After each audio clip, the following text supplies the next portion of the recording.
The far north Hyperborea, the long-lived people who lived 14 million years ago. Let's remember this area over the Arctic was called Eden Meri. Meri means areas in Greek. And it was called Eden. This was right above the North Pole. And this was, in Greek legend, supposedly extraterrestrial Atlanteans. One of them even brought knowledge to Pythagoras. Another one even brought a special weapon to Alexander the Great, which was called the lightning rod of Zeus. Many ancients believe that it even had the capacity to destroy large areas, and it was a super weapon. A copy of it is in one of the Nepal Buddhist monasteries. A copy of the weapon that was given to Alexander the Great that helped him conquer the Far East. Now, the Argonauts reached the blissful Macrobius, who lived for millions of years with constant youth and absolute bliss. They were supposedly very tall, very fair, very beautiful, and they had a tremendous longevity of life and good health. Quote, "But after the sixth dawn came to light, we came to the prosperous and rich nation of the Macrobes, Macrovius meaning they used to live very long-lived people, who live on many of them, that is 12,000, consisting of hundreds of months with the full moon being out of all evil, and after fulfilling the destiny of their life with the sweet sleep they received at the end of death. So they are not interested in the life and works of people, as among the green meadows they feed on sweet food, drink, under divine coolness, and brighten everyone's beloved age. And they always have in their faces bland peace, and children and parents, because they know in their breaks and minds to do the righteous and to say the wise." End quote. This is from Argonauts of Orphics, 1111 to 1123. The Microbians were the mysterious and blessed people of the far north Hyperborea, to which the god Apollo often went, and for this reason he has the nickname Far North, Hyperborean, for the eternity and superhuman bliss of the far north. Verse 29 to 30, Nondas, neither by boat nor by foot can you find the wonderful way to the race, the gathering place of the far north. Neither disease nor catastrophic old age prevail in the holy generation. They live without pain and battles, avoiding the nemesis supernatural. Once with a heart of full courage, Danae, Perseus' boy, reached the group of blessed men while Athena was leading him. Pindar also mentions in his third Olympian that his uncle Hercules also arrived in the country of the far north, from where he brought to Olympia the wild olive tree through which the Olympians were crowned. Verse 14 to 17, quote, "And he will put around his crown the crown of the blue-colored oil, which was once brought from the shady spring of Istros by Amphitryon Hercules, as a beautiful memory of the Olympian deeds, after convincing his healer with the word Apollo, municipality of the far north," end quote. Verse 25 to 33, "And then his younger, thymus-like soul pushed him to walk in the Istrian land from his father to carry out the orders of Eurystheus. He wanted to bring the golden-horned female doe, which was once dedicated to Artemis by the nymph Taygetus, the trees, and he had the sweet desire to plant them at the end of the 12-horse road," end quote. Hercules went again to the land of the far north to bring the golden apples of Hesperides, as Apollodorus informs us.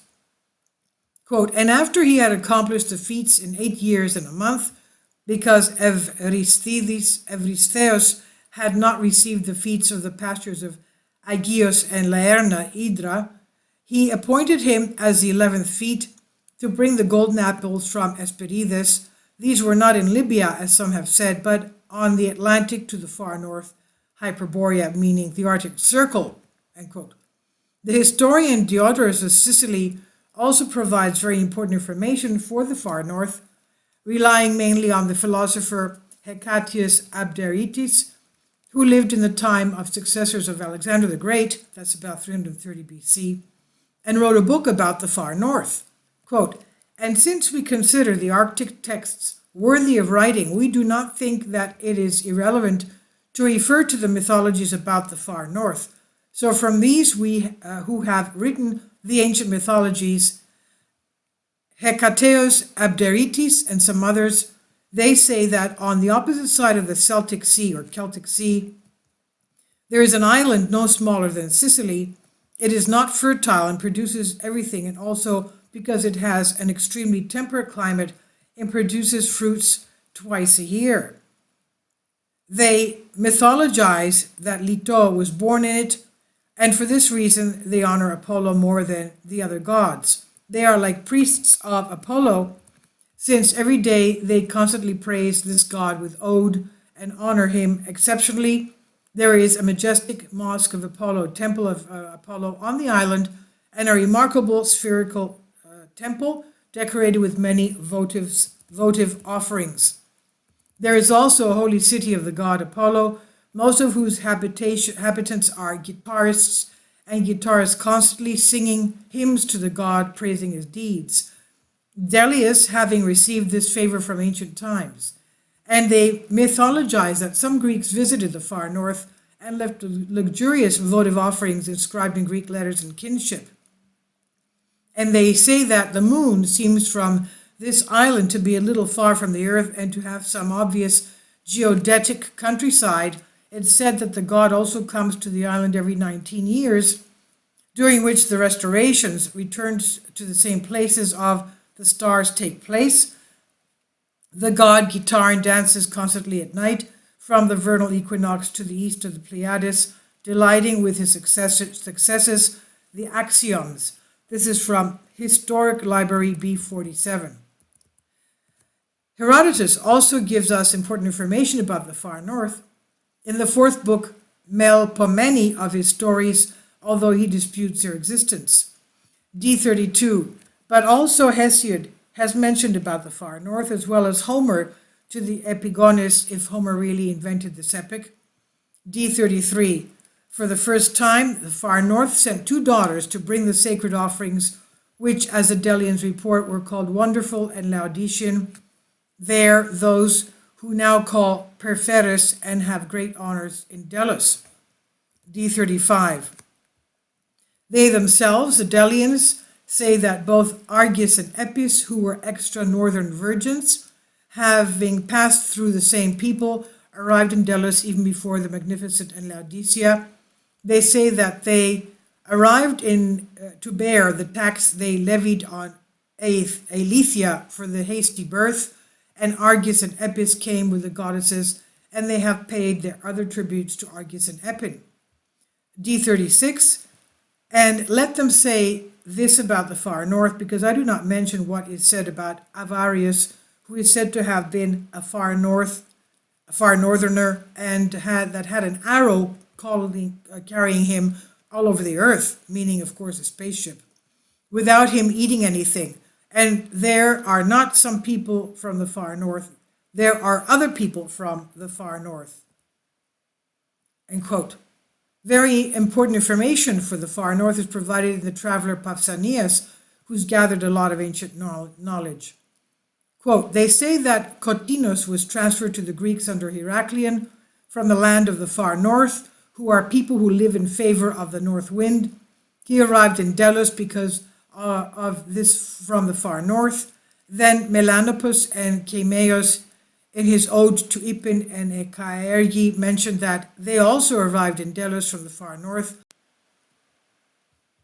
Even before Achaia, Aristeas and Proconisius also mentioned the Hyperboreans, who may have known something more about them than the Isidones, to whom he had reached, as he says in his epics.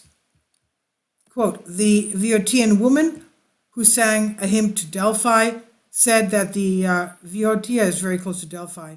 It's a couple of hours' drive from Athens, north of Athens. Said that the oracle was made for the god by Olina and others who had arrived from the far north, and that he was the first to guess and sing the hexameter first. Voe did not compose the following. Indeed, here the children of the Hyperboreans, Pegasus and Uncle Aegeus, established an infallible username, end quote, Phoebus, and was the first to compose a song of ancient epics. From the combination of the above excerpts, some important conclusions can be drawn for the mysterious people of the far north, the Hyperboreans. 1. Since no one can reach them by land or sea, it's obvious that their country is not on our side. This is proved by the reports that the country of the far north is very fertile and with a temperate climate, and that from there Hercules brought Cotinus to Olympia in the month of May. There is no night at all in the far north, but instead of a constant day, it's impossible for the country to be there, where Apollo's guitar dancing constantly at night during this time. The above are reinforced by the etymology of the word Hyperboreus, which means the north above. The name north means the god north, the north wind, as well as the northern point of the horizon, while it comes from a root that means rock, mountain, from which comes the word Hyperborean, equals the one beyond the mountains. Therefore, it is clear that the blessed land of the far north is heavenly, and therefore it was considered that the goddess Leto was born in this. We cannot pinpoint the celestial position of the land of the far north, but since they are dedicated to the god Apollo, their country is probably in the triple star system of Sirius, which is the stellar manifestation of the god Apollo. 2. The far north has a superhuman nature, since they are not affected by diseases and old age, but on the contrary live for a huge period of time. Indicative of the eternal bliss of the far north is the ancient Greek expression luck far north equals unusual happiness. Based on the above report of the Argonauts that the far north lives on 12,000 inhabitants, which is hundreds of years old, we conclude that the lifespan of the far north is 12,000 inhabitants, 12 months each year, for 100 years each year, hence 14,400,000. The superhuman nature of the far north is proved by the above report of Herodotus that avarice did not eat at all. Also, the superhuman Hyperboreans are very familiar and relatives of the Greeks, use a special, obviously Greek dialect, and are the holy people of Apollo, one of the greatest gods of the ancient Greek pantheon. So it's obvious that the Hyperboreans are a heavenly Greek race, constituents a select portion of the divine and all universal species of the Greeks, therefore. 3. Ordinary mortals could never ascend to the celestial land of the far north, but only demigod heroes arrived, such as Diogenes Perseus and Hercules and the Argonauts.